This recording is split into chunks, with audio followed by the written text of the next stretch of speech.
warahmatullahi wabarakatuh. Perkenalkan, nama saya Desti Ananda, NIM 230100101. Prodi Pendidikan Agama Islam, Fakultas Tarbiyah dan Keguruan, kelas 3A. Baiklah, di sini materi pertama yaitu kehidupan sosial politik di Indonesia. Kehidupan awal masyarakat di Indonesia menurut para ahli, nenek moyang bangsa Indonesia berasal dari Yunan di daratan Asia Tenggara. Pola kehidupan masyarakat Indonesia yaitu masyarakat praaksara.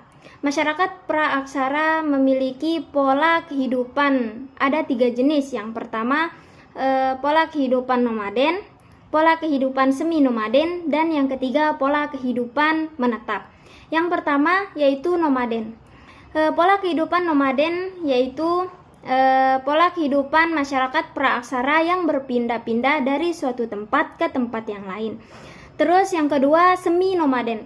Semi nomaden adalah terbatasnya kemampuan alam untuk memenuhi kehidupan manusia, kehidupan masyarakat, sehingga menuntut manusia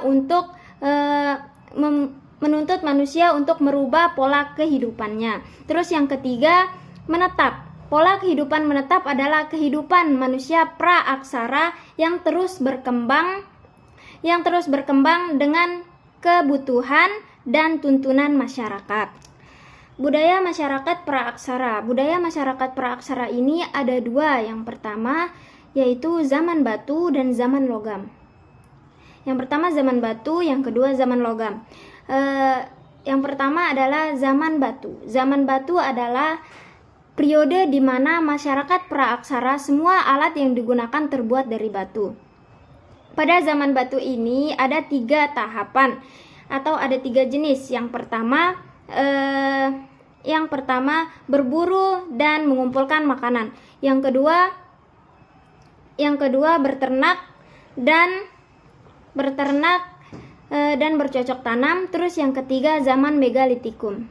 Selanjutnya zaman logam. Zaman logam adalah perkembangan manusia di mana ketika logam mulai digunakan untuk membuat alat dan senjata. Zaman logam ini ada 3. Yang pertama zaman tembaga, yang kedua zaman perunggu, terus yang ketiga zaman besi. Pada zaman tembaga, alat yang dibuat yaitu seperti kapak dan belati. Terus pada zaman perunggu alat yang dibuat adalah nekara dan kapak condong. Terus pada zaman besi, alat yang dibuat seperti pedang dan tombak. Jenis-jenis manusia praaksara yang pertama, Meganthropus, Pikenthropus, dan Homo yaitu manusia cerdas. Selanjutnya materi kedua yaitu kehidupan sosial budaya sebelum Islam masuk di Indonesia.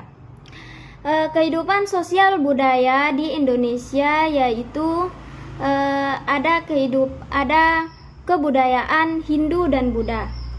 Kebudayaan Hindu dan Buddha ini masuk pada awal abad ke-14 melalui perdagangan. Kerajaan-kerajaan besar pada masa Hindu-Buddha di Indonesia ada 5, yaitu Kerajaan Sriwijaya, Kerajaan Majapahit, Kerajaan Kutai, Kerajaan Tarumanegara, dan Kerajaan Mataram. Kehidupan sosial, ekonomi, budaya, kehidupan sosial, budaya, dan ekonomi pada masa Hindu-Buddha. Yang pertama, sosial. Kehidupan sosial pada masa Hindu-Buddha terdiri dari kasta-kasta. Kasta yang pertama yaitu Brahmana, yang kedua Ksatria, yang ketiga Waisya, dan yang keempat Sudra.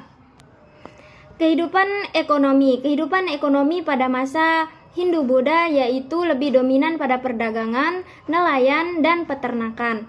Terus budaya ini berubah semenjak munculnya sastra, seni, dan arsitektur. Selanjutnya penyebab runtuhnya kerajaan Hindu-Buddha di Indonesia. Yang pertama, tidak ada pengganti pemimpin yang setara. Terus yang kedua, menurunnya kekuatan kerajaan. Terus yang terakhir, banyaknya pemberontak. Selanjutnya materi terakhir yaitu kepercayaan yang ada pada Indonesia sebelum Islam masuk. Jauh sebelum Islam masuk, masyarakat Indonesia memiliki kepercayaan atau keyakinan, yaitu yang pertama yang dinamakan dengan animisme, terus yang kedua dinamakan dinamisme.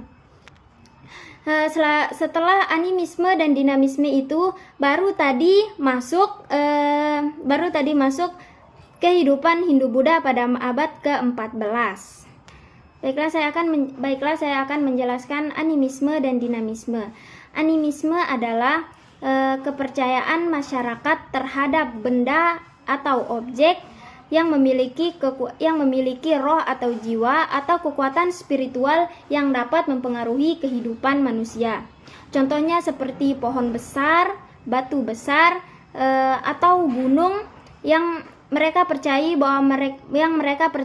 bahwa gunung itu atau batu pohon itu memiliki kekuatan spiritual yang dapat mengubah kehidupan mereka.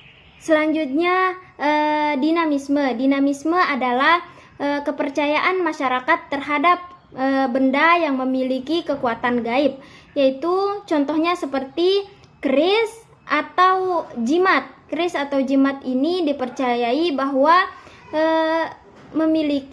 benda ini memiliki kekuatan gaib yang mampu melindungi pemiliknya. Hanya ini yang dapat saya sampaikan. Wassalamualaikum warahmatullahi wabarakatuh. Terima kasih sudah menonton dan sampai jumpa.